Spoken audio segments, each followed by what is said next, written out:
Boas-vindas à minha casa.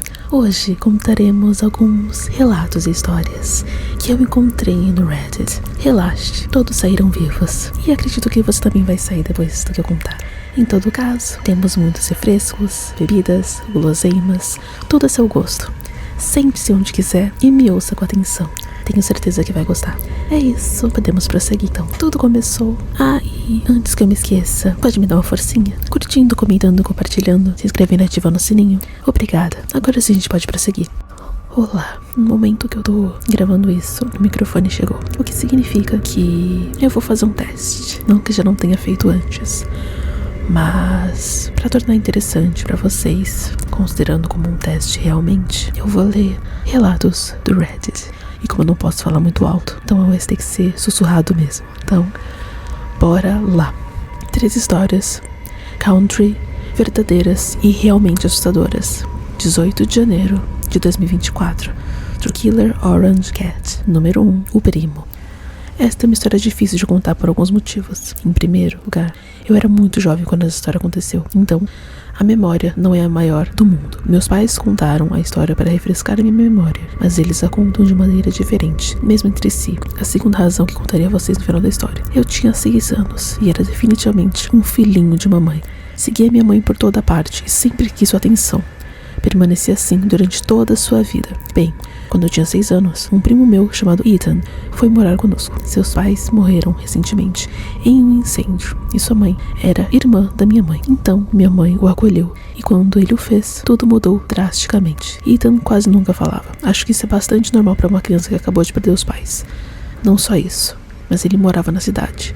Não vou mencionar onde isso aconteceu, mas só para constar, não é nos Estados Unidos. E morávamos no campo. Imagino que ele tivesse amigos com quem pudesse sair e brincar o tempo todo, mas morávamos longe, numa casa que não era suficientemente próxima de outras casas para conhecermos também. E alguém.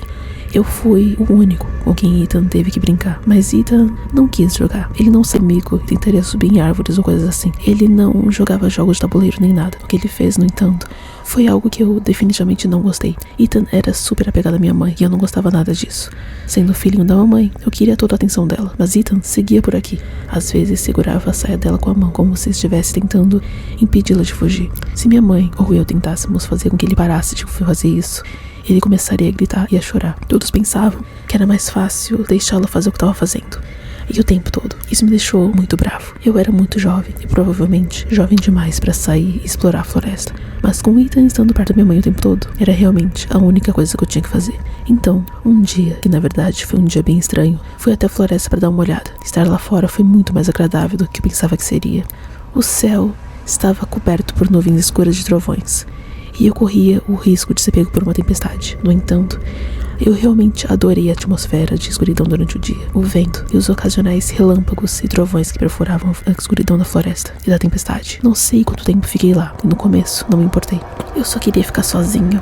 Porém, quando eu decidi voltar pra casa, não tinha como chegar lá. Tentei voltar pelo caminho por onde vim, mas não tinha certeza de que caminho eu tinha vindo. Não tive tempo de olhar nenhum ponto de referência que me lembrasse o caminho pra sair do lugar. Eu era muito jovem na época pra sequer pensar nisso. A única história de perdidos na floresta que eu já ouvi foi Hansel e Gretel. E eu não tinha migalhas de pão pra colocar pra poder lembrar meu caminho. Eu não tava preocupado no começo. Achei que seria fácil encontrar o caminho de casa. Eu só precisava continuar andando ao mesmo tempo que entrei na floresta. E isso me levaria pra fora da floresta. Minha mente de 6 anos aceitou isso como um fato, por mais bobo que possa parecer hoje em dia. Bem, minha ideia não funcionou e a tempestade continuou se formando e se formando. Eu esperava que ele quebrasse a qualquer momento, e isso também me assustou. Não tenho medo de tempestades, mas nunca havia entrado em uma antes. A ideia de fazer isso foi o que me assustou. Felizmente, apesar de parecer que iria chover a qualquer momento, não começou a chover. Por isso, fiquei muito agradecido. Fiquei pensando que me perderia ainda mais a cada minuto e nunca encontraria o caminho de casa. Pensei em linces e coiotes, animais que sabíamos que estavam na área, e a ideia me assustou muito. Mesmo que os animais não me pegassem no início, eu não tinha comida. Uma vez me deparei com um riacho e bebi um pouco de água dele, mas era só isso. Minha mente jovem estava convencida de que eu definitivamente morreria ali. Então, eu vi algo à distância. Era fumaça. Imediatamente pensei que alguém, possivelmente do meu pai, tivesse feito algum tipo de fogueira. Mesmo que não fosse meu pai, poderia ser alguém que me levasse de volta para minha família. Então, caminhei na direção da fumaça. Eu estava muito menos assustado do que antes. Eu sabia que sairia da floresta e que tudo ficaria bem. Lembro-me até de sorrir e corri um pouco em direção à fumaça. Ao me aproximar, percebi que a fumaça definitivamente vinha do meu quintal. Achei que talvez meus pais estivessem preocupados por eu ter me perdido na floresta e fizeram uma fumaça como um sinal para me ajudar a chegar em casa. Fiquei feliz e corri o resto do caminho de volta para o quintal da minha casa. Meu coração caiu quando cheguei perto o suficiente para realmente ver o que estava acontecendo. Ninguém havia feito uma fogueira para me ajudar a encontrar o caminho para sair da floresta. A casa onde morei toda a minha vida estava pegando fogo. E não foi apenas um pequeno incêndio. A casa inteira foi completamente envolvida pelas chamas. Parei na floresta, olhando a cena mais horrível que já vi na minha vida. Eu não sabia o que pensar até ver minha família parada no quintal. Meus pais estavam lá e Ethan estava ao lado da minha mãe, como sempre. Saí correndo da floresta diretamente em direção aos meus pais. Minha mãe me agarrou e me abraçou. Ela não sabia que eu tinha saído pela floresta. Pensou que eu estava escondido em algum lugar da casa. Ela pensou que eu poderia estar morto e ficou absolutamente apavorada até me notar saindo da floresta. O corpo de bombeiros veio, mas isso não me importou muito. Não havia muito que pudessem fazer, pois não havia hidratantes no país. O caminhão tinha um tanque de água, se bem me lembro, mas isso não impediu que a nossa casa pegasse fogo até os alicerces. O relatório oficial foi que a casa foi incendiada acidentalmente. Porém, mesmo tendo 6 anos, não aceitei isso. Pareceu-me muito estranho. Os pais do Ethan morreram no incêndio em casa. Menos de 3 meses depois que ele veio morar conosco, nossa casa também pegou fogo, mas ninguém morreu. Parecia uma coincidência muito estranha pra mim. Sim, acho que Ethan queimou sua casa e matou seus pais. Acho que ele incendiou a nossa casa e talvez tenha tentado nos matar. Mas guardei esse pensamento pra mim, mesmo por muitos anos. Ethan está no espectro autista, o que acho que pode explicar o comportamento dele com minha mãe. Eu não acho que tenha algo a ver com ele incendiando casas, então, por favor, não pense nisso. Acho que além de autismo, ele é apenas um filho da puta malvado. Minha avó o acolheu e o adotou, basicamente, depois disso. Só vi Ethan quando fomos visitar minha avó materna. Fiquei feliz por ele ter ido embora. Nenhuma outra casa foi queimada. Então talvez eu estivesse errado sobre ele. Eu não penso assim.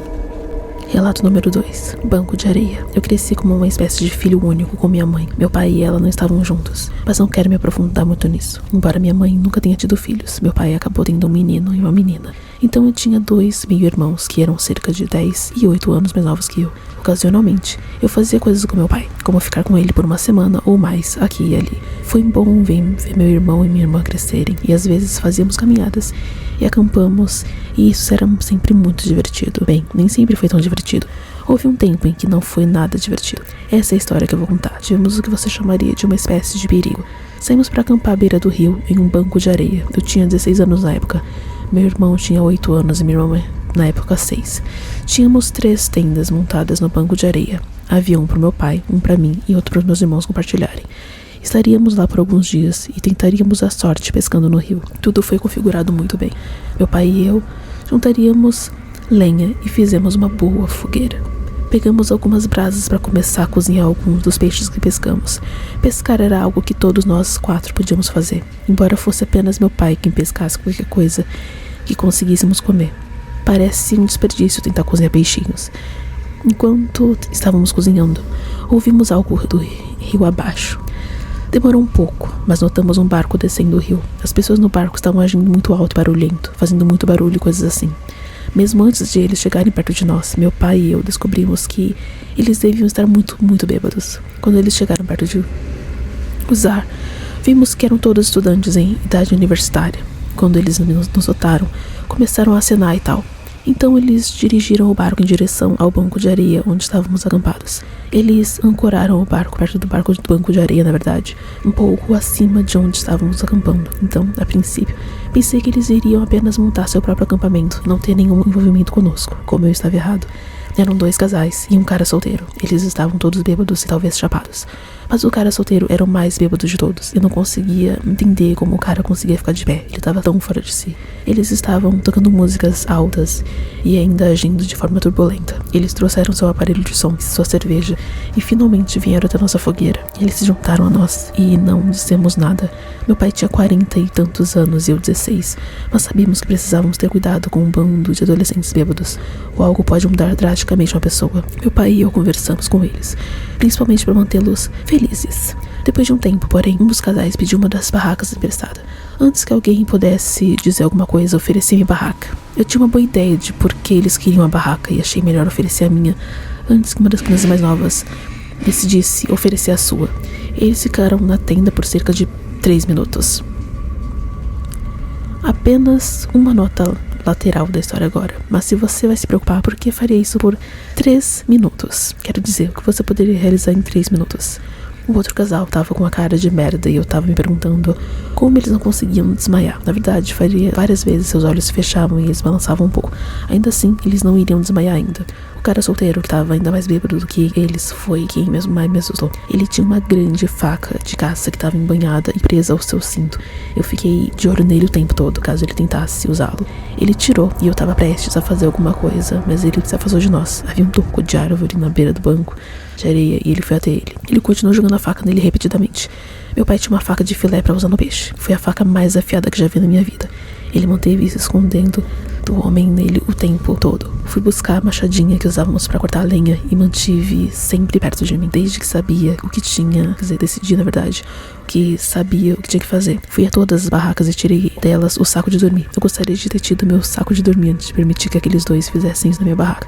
Mas tudo bem, botei todas as malas para a barraca do meu pai. Iríamos todos dormir lá. As crianças ficaram confusas porque acho que não sabiam o que estava acontecendo. Eles reclamaram porque queriam uma barraca própria, mas eu os fiz parar.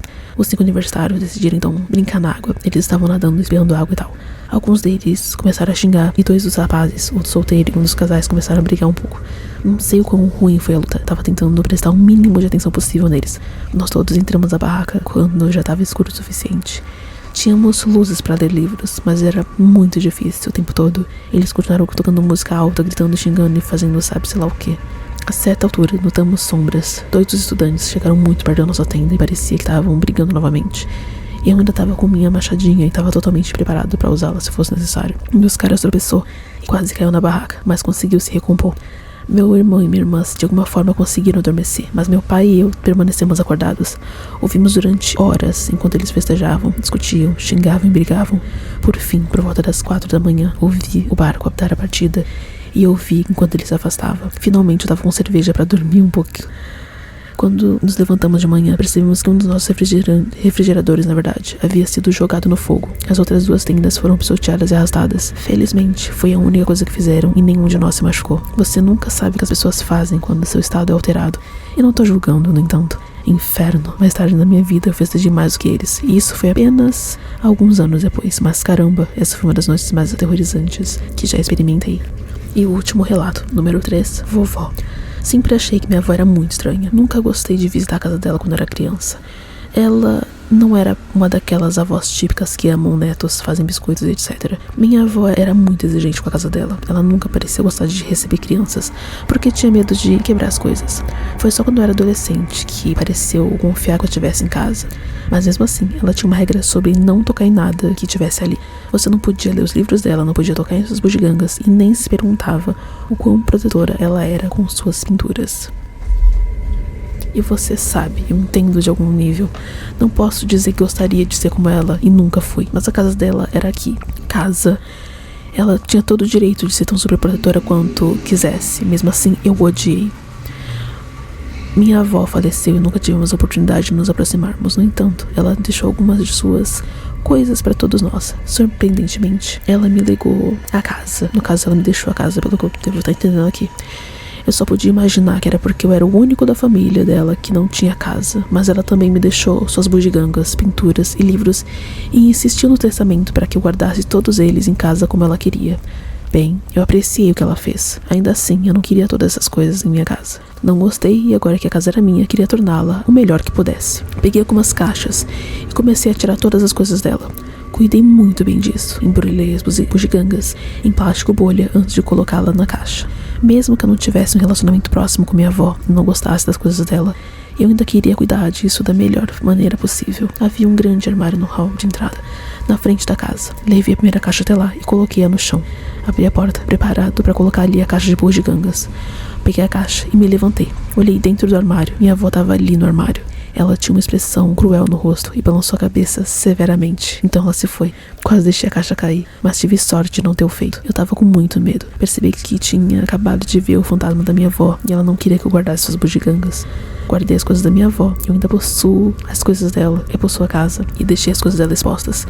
Eu nunca os incomodo, porque não quero que ela volte. E esses foram os relatos do nosso teste de hoje. Espero que tenham gostado, que vão com cuidado pra casa e nos vemos na próxima sexta. Besitos, se cuidem e tchauzinho.